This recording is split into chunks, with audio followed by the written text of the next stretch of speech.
Imran BP ভাই বউরে একটু সাবধানে রাখেন, কারণ আপনার বউরে হাইবার দান্দায় ঘুরতেছে গেলাম আপনার বন্ধু ফরহাদ। প্রথম তো কইছিলেন বউ ব্যবসা করতেন না, এখন দিয়ে বউরে এমন ভাবে ছাইরা দিচ্ছেন ফরহাদ হাওয়ার লেগে চিন্তা করতেছে। ইমরান বিপি ভাই আপনি ফরহাদের থেকে আপনার বউরে একটু দূরই রাখেন, নাইলে কয়েকদিন পরে যদি আপনার সন্তান মন্তান হয় তাহলে গেলাম আপনার আব্বা ডার বদলা ফরহাদ রাব্বা ডেকে দিব।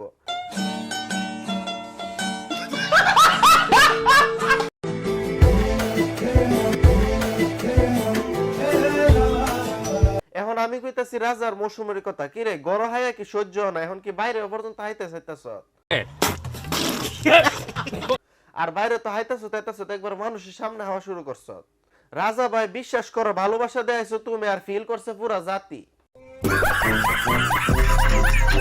তোমরা বউ ব্যবসা করতে করতে বউরে যেন তেন ব্যবহার করে লাও, এটা বুঝো না বউরে কোন জায়গায় ব্যবহার করা উচিত কোন জায়গায় ব্যবহার না করা উচিত।